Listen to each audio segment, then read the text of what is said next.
Hello dear students. So the topic for our today's lecture is per capita demand. In the previous lecture we have studied about the different types of water demand, and when you must have noticed that when I was giving you the values of those particular demand, so the values were designated in a unit which was called as LPCD, that was liter per capita demand, right? तो इस LPCD का मतलब मैंने आपको कहा था we'll study this in the next lecture. So today is the lecture for this topic only, that is per capita demand. So as the name itself is also suggesting, you can आप name को ध्यान से सोचिए. पर means किसी per capita, तो per capita capita पे यहाँ से मतलब है पॉपुलेशन. तो पर पॉपुलेशन जैसे कि आप पढ़ते हैं ना कि सपोज हम आप कुछ अगर ग्रोसरी खरीदने जा रहे हैं, तो अगर राइस का जो वैल्यू है, प्राइस है, that is 60 rupees per KG, तो आप यहाँ से समझ रहे हैं कि पर यूनिट हमने उसकी प्राइस दे दी. वैसे ही ये पर कैपिटा डिमांड है. पर पॉपुलेशन मतलब पर वन पर्सन कितना पानी की डिमांड है, उसको हम कहते हैं पर कैपिटा डिमांड. मतलब किसी भी पर्टिकुलर प्लेस में कोई एक पर्टिकुलर पर्सन पूरे ईयरली उसको ऑन एन एवरेज कितनी वाटर की डिमांड होगी, उसको हम कहते हैं पर कैपिटा डिमांड. सो अगेन आपको ध्यान रखना है कि देखिए पूरे ईयर में हर पर्सन की जो वाटर डिमांड है वो चेंज हो सकती है. मतलब पूरे ईयर में हर दिन सेम नहीं रहेगी, वो चेंज हो सकती है, लेकिन ऑन एन एवरेज जो वैल्यू रहेगी वो सेम रहेगी. एक जो एवरेज वैल्यू हम निकाल लेंगे कि किसी भी जगह पे किसी एक पर्टिकुलर पर्सन को हर दिन कितना पानी चाहिए, उसका जो एवरेज वैल्यू है उसको हम कहते हैं पर कैपिटा डिमांड. तो यहाँ पे हम इसकी डेफिनेशन लिख सकते हैं in short that it is the average, और एवरेज में भी एनुअल, इसको ब्रैकेट में लिखे, annual average demand of water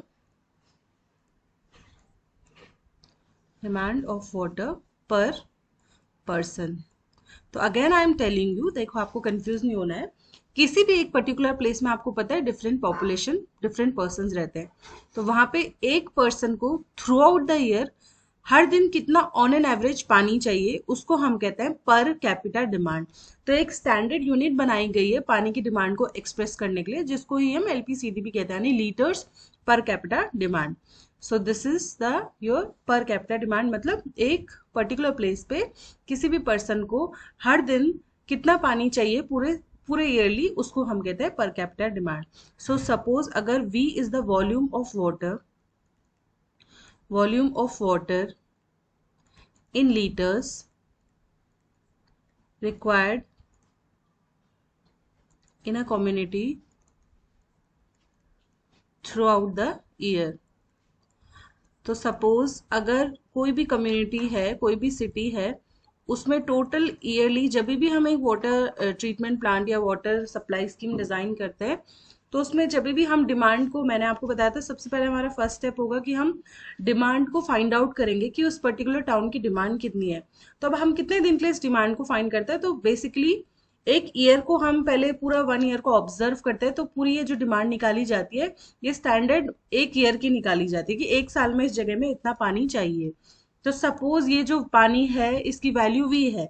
so suppose V is the volume of water that is required in a community throughout the year. अब हम पर capita demand कैसे निकालते हैं मैं वो समझा रही हूँ. तो V तो आपका ये वॉल्यूम हो गया. नाउ अब जैसे कि हमने पढ़ा कि V तो पूरे थ्रू आउट द ईयर है. एक ईयर में अगर हम 365 डेज कंसिडर करें, तो इन वन डे, क्योंकि पर कैपिटा डिमांड है एक पर्सन की डिमांड और वो भी हर दिन, मतलब पर डे की डिमांड है, तो इन वन डे कितना पानी उसे रिक्वायर्ड होगा, तो होगा V बाय 365, क्योंकि V था टोटल 1 ईयर के लिए. अब V बाय 365 हो जाएगा कि हर दिन कितना पानी चाहिए. नाउ पर कैपिटा डिमांड हमने क्या किया, पर कैपिटा मतलब पर पॉपुलेशन. तो यहाँ पे जब आप इस क्वांटिटी को पॉपुलेशन से भी डिवाइड कर देंगे, divided by population of the city, so this will basically give us the पर कैपिटा डिमांड. तो आप फिर से समझिए कि पर कैपिटा डिमांड वैसे आपको क्वेश्चन में हमेशा गिवन रहेगी, but just in case you need to calculate it. तो पर कैपिटा डिमांड ऐसे निकलती है कि अगर total volume of water required in a community throughout the year given है कि साल भर में इतना उस कम्युनिटी में पानी चाहिए, सपोज दैट इज V. तो सबसे पहले आप, क्योंकि पर कैपिटा डिमांड की अगेन मैं आपको डेफिनेशन बता रही हूँ कि हर दिन एक पर्सन को ऑन एन एवरेज कितना पानी चाहिए, तो इसमें दो आपके पर यूनिट है, मतलब पर यूनिट पॉपुलेशन भी है और पर डे भी है. तो क्योंकि V through out the year है, तो ये 365 डेज की डिमांड है, तो अगर हम एक दिन की डिमांड निकालें तो हमें से नंबर ऑफ डेज से डिवाइड करना पड़ेगा, दैट वुड बी 365। नाउ ये तो आ गई उस एरिया में हर दिन कितना पानी चाहिए, लेकिन ये टोटल उस एरिया में जितने पॉपुलेशन है, ये वाला जो फैक्टर है, उस एरिया में टोटल जितनी पॉपुलेशन है उनका पानी है। अब अगर आपको पर यूनिट पर्सन निकालना है, मतलब आप एक इंसान एक पर्सन को कितना पानी चाहिए, तो आपको अगेन इस फैक्टर को डिवाइड करना पड़ेगा पॉपुलेशन से उस सिटी की, तो ये दे देगा हमको per capita demand. So generally this is the way to determine the per capita demand. Now अब आपने पर कैपिटा डिमांड तो पढ़ लिया कि होता क्या है, मतलब एक अगेन वन डे में on an average one person को कितना पानी रिक्वायर्ड है, कितनी वो पानी की डिमांड रखता है, and this is a average demand, आपको ध्यान रखना है, क्योंकि जो डिमांड है वो चेंज कर सकती है ना, तो हर दिन through out the year her person को सेम क्वांटिटी ऑफ वाटर नहीं चाहिए होगा, लेकिन जो होगा वेरिएशन को ध्यान में रखते हुए अगर हम ऑन एन एवरेज एक क्वांटिटी निकाले तो उसको हम कहते हैं पर कैपिटा डिमांड। तो this is an average demand. Now अब क्योंकि जैसे मैंने आपको भी बताया कि जो डिमांड है ये वेरी करेगी, ये throughout the year same तो रहेगी नहीं, so now we will study the various factors which varies this per capita demand, या फिर factors affecting per capita demand. So there are various factors which affect this per capita demand, and the first factor among them is the size of the city. So obviously जो भी किसी particular city की demand होगी पानी की उन persons की, that will definitely depend upon the size of city. तो अब नाउ साइज ऑफ सिटी पे कैसे डिमांड जो है वो डिपेंड करेगी, तो बेसिकली अब अगर आप सोचे कि डोमेस्टिक डिमांड जो है वो बढ़ जाएगी, तो ऐसा नहीं है, क्योंकि डोमेस्टिक डिमांड देखिए हम क्या, पर कैपिटा डिमांड का मतलब है वन पर्सन को कितना पानी चाहिए, तो ये पर पॉपुलेशन डिमांड है। अगर ये होती कि टोटल पॉपुलेशन को कितनी डिमांड चाहिए, तब तो हम ऐसा कह सकते थे कि जितनी बड़ी सिटी का साइज है मे बी पॉपुलेशन भी ज्यादा होगी, तो क्या होगा उतनी उसी वजह से डिमांड भी ज्यादा बढ़ेगी। लेकिन यहाँ पे साइज ऑफ सिटी पे यहाँ पे इससे मतलब नहीं है, क्योंकि हम पढ़ रहे हैं factors affecting per capita demand, और पर कैपिटा डिमांड पर पॉपुलेशन की डिमांड है। तो आप मतलब एक पर्सन की डिमांड है, तो एक पर्सन की डिमांड ऑन एन एवरेज हर जगह पे, अगर उस सिटी का साइज बड़ा भी हो छोटा भी हो, वो तो सेम ही रहेगी, क्योंकि आपके जो डोमेस्टिक यूजर्स है वो हर सिटी पे almost on an average same रहेंगे। तो यहाँ पे आप ऐसा मत समझिएगा कि साइज ऑफ सिटी पॉपुलेशन पे डिपेंड है, और जितनी ज्यादा साइज ऑफ सिटी उतना ज्यादा पॉपुलेशन है तो डिमांड बढ़ जाएगी। इनफैक्ट व्हाट हैपेंस कि जितनी बड़ी सिटी का साइज है, तो हमने पढ़ा था टोटल वाटर डिमांड में डिफरेंट टाइप्स ऑफ डिमांड थी, जिसमें कि आपकी एक डिमांड थी water required for public use, right. तो water demand for public uses में आपके कौन से थे कि पब्लिक पार्क्स में जो गार्डनिंग में पानी चाहिए होता है, या रोड्स की क्लीनिंग के लिए जो वाटर रिक्वायर्ड होता है। तो जब किसी सिटी का साइज बड़ा होगा तो उतना ही ज्यादा पानी वहां पे इस वाली डिमांड, ये जो पर्टिकुलर डिमांड थी वाटर फॉर पब्लिक यूज, ये वाली डिमांड बहुत ज्यादा बढ़ जाएगी। और जो डिमांड्स हमने पढ़ी थी जैसे कि डोमेस्टिक, इंडस्ट्रियल, ये सारी, ये तो ऑन एन एवरेज सेम रहेगी अगर आप एक छोटी सिटी को कंपेयर करो और बड़ी सिटी को। लेकिन जो ये वाली डिमांड थी that was water required for public use, ये ज्यादा हो जाएगी, क्योंकि जितना ज्यादा उस सिटी का एरिया होगा उतना ही ज्यादा हमें पब्लिक यूटिलिटी के लिए वाटर चाहिए होगा। दूसरा, जितना बड़ा सिटी का साइज होगा यानी उतने ही ज्यादा आपके पाइप नेटवर्क्स होंगे। पाइप नेटवर्क जहाँ पे होंगे वहां पे जॉइंट्स होंगे, और जॉइंट्स में हमने पढ़ा था लीकेजेस होंगे। तो जो हमारी लास्ट टाइप ऑफ डिमांड थी कि water required for theft and leakages, तो वो भी आपकी बढ़ जाएगी क्योंकि लीकेजेस बढ़ जाएंगे। So that is why bigger the size of city bigger is the water demand. लेकिन यहाँ पे आपको ये कंफ्यूज नहीं होना है कि साइज की सिटी का साइज बड़ा होगा तो पॉपुलेशन भी बढ़ जाएगी और डिमांड ज्यादा हो जाएगी, क्योंकि ये तो पर कैपिटा डिमांड है, हम पर पर्सन डिमांड पढ़ रहे हैं। तो पॉपुलेशन टोटल, हम पॉपुलेशन की डिमांड नहीं पढ़ रहे हैं, हम पर पॉपुलेशन की डिमांड पढ़ रहे हैं। और वैसे भी ऐसा नहीं होता है कि किसी सिटी का अगर साइज बड़ा हो तो जरूरी है वहां पे पॉपुलेशन ज्यादा हो, ठीक है। तो दैट इज वाई अगर ये कोई फैक्टर पूछे तो इसका मतलब ये होता है कि जितनी बड़ी सिटी का साइज होगा उतना ही ज्यादा वहां पे जो पब्लिक यूटिलिटी के लिए पानी चाहिए वो ज्यादा चाहिए होगी। डोमेस्टिक डिमांड तो ऑन एन एवरेज सेम ही रहेगी, क्योंकि जो पर्सन है उनके डोमेस्टिक डेली यूजेस वही रहेंगे, वेदर सिटी का साइज बड़ा हो या फिर छोटा हो। और वैसे भी पर कैपिटा डिमांड जो है वो पर पॉपुलेशन डिमांड है, टोटल पॉपुलेशन की नहीं है, पर पॉपुलेशन है, ठीक है। तो ये था आपका फर्स्ट फैक्टर। तो अगर पर कैपिटा डिमांड का हम वेरिएशन देखें तो ये डायरेक्ट वेरिएशन रहेगा। यहाँ पे मैं आपको शॉर्ट में लिख दे रही हूँ, या आपको नोट्स प्रिपेयर खुद करना है तो डायरेक्ट वेरिएशन रहेगा कि जितनी साइज ऑफ सिटी बड़ी होगी उतनी ज्यादा आपका पर कैपिटा डिमांड होगा। The next factor is type of sewerage system.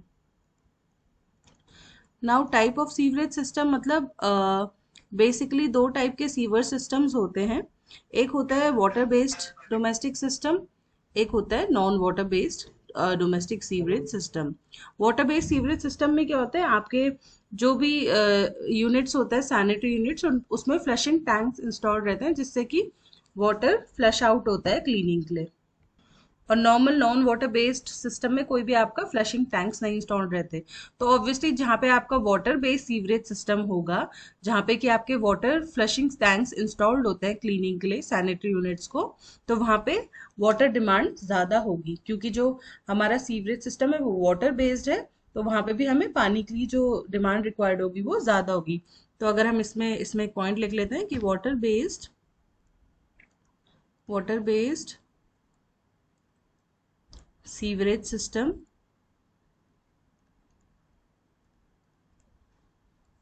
requires more water demand. मतलब जिन प्लेसेस पे वाटर बेस्ड सीवरेज सिस्टम है वहाँ पे जो पर कैपिटा डिमांड होगी, इसकी जो वैल्यू होगी वो ज़्यादा होगी. तो ये था आपका सेकंड फैक्टर.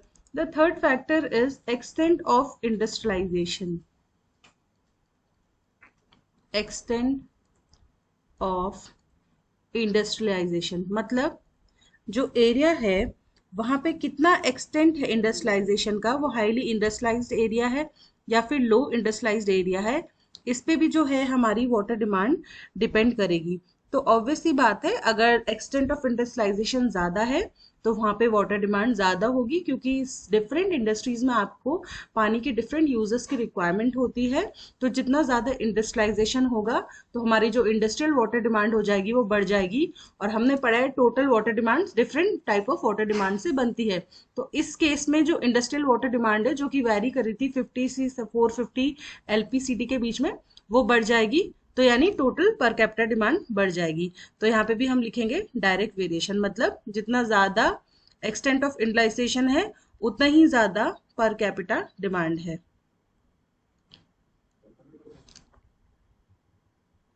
स्टूडेंट्स, आपको ये जो मैं जो बोल रही हूँ इससे आपको अपने प्रॉपर नोट्स बनाने हैं. यहाँ पे मैं आपको लिमिटेड लिख के दे रही हूँ, मेन हेडिंग्स लिख के दे रही हूँ जी. इसको इलेबोरेट में आपको नोट्स बना के अपने नोट्स मेंटेन रखने हैं.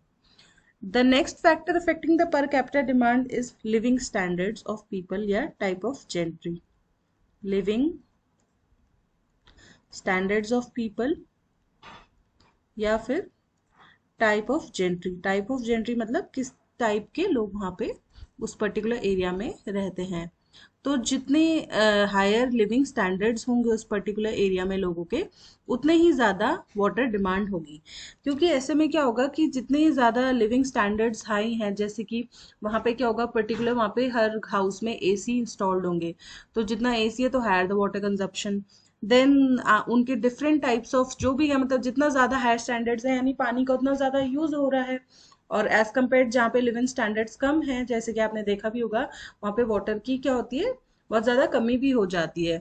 तो इसीलिए लिविंग स्टैंडर्ड्स पीपल के जितने हाई होंगे उतनी ही ज़्यादा वाटर डिमांड हाई होगी. और अब ये कौन सी वाटर डिमांड हाई होगी अगर आप देखें तो बेसिकली ये डोमेस्टिक वाटर डिमांड यहाँ पे हाई हो जाएगी, क्योंकि यहाँ पे पर्टिकुलरली डोमेस्टिक यूज जो होंगे लोगों के वैरी करेंगे. जितने ज़्यादा लिविंग स्टैंडर्ड्स हाई होंगे वहाँ पे उतने ही ज़्यादा क्या हो जाएगी, डोमेस्टिक वाटर डिमांड बढ़ जाएगी. और इस वजह से क्या हो जाएगा, आपकी टोटल वाटर डिमांड अगेन बढ़ जाएगी. ठीक है, तो हायर इज डिमांड. तो ये था आपका नेक्स्ट फैक्टर. इसके बाद जो हमारा नेक्स्ट फैक्टर है which effects the per capita demand is the climatic condition. Climatic conditions उस जगह पे कैसी हैं. तो ऑब्वियसली अगर क्लाइमेटिक कंडीशंस क्या हैं, कूलर द क्लाइमेट, जितना ज़्यादा क्लाइमेट कूल होगा उतना ही ज़्यादा आपको पता है पानी का रिक्वायरमेंट वहाँ पे थोड़ी कम हो जाएगी. क्योंकि क्या होता है, जहाँ पे अगर आप कंपेयर करें वार्मर क्लाइमेट है तो वहाँ पे आप डेली बाथिंग का पानी रिक्वायरमेंट ज़्यादा हो जाती है. क्योंकि कई बार जहाँ पे वार्मर क्लाइमेट रहता है वहाँ पे पर्सन जो होते हैं वो दिन में 1 से ज़्यादा बाहर बाथिंग करते हैं, एज़ कम्पेयर टू जो जहाँ पे कूलर क्लाइमेट है वहाँ पे जो बाथिंग होती है वो डेली भी ज़रूरी नहीं होगी. तो इसी तरीके से क्या हो गए, ऐसे डिफरेंट डोमेस्टिक यूजेस होते हैं जो कम हो जाएंगे अगर क्लाइमेट क्या है, कूलर है. और बढ़ जाएंगे अगर क्लाइमेट क्या है, वार्मर है। तो क्लाइमेट पे इस तरीके से पर कैपिटा डिमांड डिपेंड करेगी that warmer is the climate, warmer is the climate, higher is the demand of water। Again ये कौन सी डिमांड होगी, टोटल टाइप में अगर डिमांड में आप कंपेयर करें तो ये होगी डोमेस्टिक डिमांड। इस टाइप में भी इस फैक्टर से भी डोमेस्टिक डिमांड इफेक्ट करती है। रिमेंबर हम टोटल डिमांड के बारे में पढ़ रहे हैं कि टोटल डिमांड किससे इफेक्ट होती है, और क्योंकि हमने पढ़ा था total demand different 6 type of demand से बनी है, तो उन डिमांडों में से कौन सी डिमांड इफेक्ट होगी किसी पर्टिकुलर फैक्टर से, तो ये मैं बता रही हूँ कि जैसे क्लाइमेटिक कंडीशन से भी आपकी डोमेस्टिक वाटर डिमांड इफेक्ट होगी, राइट। और जितना ज्यादा जो क्लाइमेट वार्म है उतने ही ज्यादा ये डिमांड बढ़ती जाएगी, resulting in the increase of the total water demand. The next factor affecting the demand is quality of water. मतलब जो पानी सप्लाई हो रहा है उसकी क्वालिटी कैसी है। तो आप अपने आप सोचिए, अगर आपके घर में जो पानी आ रहा है उसकी जो क्वालिटी है वो मडी वाटर सप्लाई हो रहा है, तो क्या होगा, हमारा जो डिफरेंट कंजप्शन है जैसे कि वॉशिंग ऑफ क्लोथ्स, तो उस टाइम पे हम थोड़ा कम कर देंगे उसको, क्योंकि मडी वाटर से ऑब्वियसली आप क्लोथ्स वॉश नहीं करना चाहेंगे या यूटेंसिल्स वॉश करना थोड़ा बहुत हम उसे लिमिटेड कर देंगे, या जो पानी है उसे बहुत ही उससे फ्रीक्वेंटली यूज नहीं करेंगे। लेकिन अगर एज कम्पेयर जो पानी की क्वालिटी है जो सप्लाई हो रही है वो बहुत अच्छी क्लीनर क्वालिटी है, तो हम जब उस वाटर को यूज करेंगे तो हम बिल्कुल बहुत ही अच्छे माइंड से उसे यूज करके, और जो उसका कंजप्शन हम करेंगे अच्छे वॉल्यूम में करेंगे। तो इसका मतलब higher is the quality of water, higher is the demand, higher is the quality of water. और अगेन इस फैक्टर से कौन सी डिमांड इफेक्ट हो रही है, टोटल डिमांड तो इफेक्ट हो ही रही है, लेकिन उसमें भी कौन सी डिमांड इफेक्ट हो रही है, तो वो है हमारी डोमेस्टिक वाटर डिमांड। तो जितनी ज्यादा क्वालिटी ऑफ वाटर अच्छी सप्लाई होगी उतनी ही ज्यादा हमारी क्या बढ़ जाएगी, डिमांड बढ़ जाएगी। Next factor is pressure in the distribution system. Now pressure in the distribution system से डिमांड कैसे वेरी करेगी, तो क्या होता है जब हमारे सिस्टम में अच्छा जो डिस्ट्रीब्यूशन सिस्टम है जिससे कि वाटर सप्लाई हो रहा है डिफरेंट कम्युनिटी को, है ना, जो सर्विस रिजर्वॉयर से वाटर आगे पास ऑन हो रहा था कहाँ पे, डिस्ट्रीब्यूशन सिस्टम में, जिससे कि इंडिविजुअल हाउसेज में वाटर रीच करता है। तो अब डिस्ट्रीब्यूशन सिस्टम में एक प्रेशर होता है जिसके थ्रू पानी डिस्ट्रीब्यूट होता है, तो जितना अच्छा प्रेशर होगा उतनी ही ज्यादा डिमांड बढ़ जाएगी। ऐसा क्यों होता है, बिकॉज बेसिकली जब प्रेशर ज्यादा होता है डिस्ट्रीब्यूशन सिस्टम में तो उस वजह से क्या होता है, पानी का जो डिस्ट्रीब्यूशन है वो बहुत अच्छे से आता है। और अगर आप कंपेयर करें अपर स्टोरीज में, अगर आप एक मल्टी स्टोरीड बिल्डिंग में रह रहे हैं, ठीक है, तो अपर स्टोरीज में क्या होता है, पानी रीच नहीं कर पाता है, दैट इज वाई हम उसको मोटर्स के थ्रू विदड्रॉ करते हैं। लेकिन अगर डिस्ट्रीब्यूशन सिस्टम में जो प्रेशर है वो अच्छा है तो वाटर आराम से ऊपर की जो स्टोरेज है वहां पे आराम से अच्छे अमाउंट में रीच करेगा, और जब अच्छे अमाउंट में रीच करेगा तो ऑब्वियसली उसका कंजप्शन क्या होगा, हम ज्यादा करेंगे। एज कम्पेयर्ड आपने देखो अगर पानी बहुत कम अमाउंट से आ रहा है तो हम उसके कंजप्शन को क्या करते हैं, बहुत ही केयरफुली कंज्यूम करते हैं। लेकिन अगर वही पानी आपको अच्छे अमाउंट में सप्लाई हो जा रहा है तो हम क्या करेंगे उसके, क्योंकि हमें टेंडेंसी है कि जो चीज़ इजीली मिल जा रही है उसको हम इजीली स्पेयर कर देंगे। तो इसीलिए higher is the pressure in the distribution system, higher is the demand. ये किस वजह से, क्योंकि जितना ज़्यादा प्रेशर होगा उतना ही ज़्यादा इजीली पानी सप्लाई होगा और हम उसे इतने ही इजीली केयरलेसली उसको यूज़ कर लेंगे। एक और फैक्टर है कि जितना ज़्यादा प्रेशर होता है डिस्ट्रीब्यूशन सिस्टम में उसमें लीकेजेस के चांसेस भी ज़्यादा हो जाते हैं हायर प्रेशर के केस में। तो वो जो लीकेजेस वाला डिमांड थी वो वाली भी बढ़ जाएगी और इस वजह से जो टोटल डिमांड है वो बढ़ जाएगी। तो ये आपका 7th फैक्टर था, pressure in the distribution system.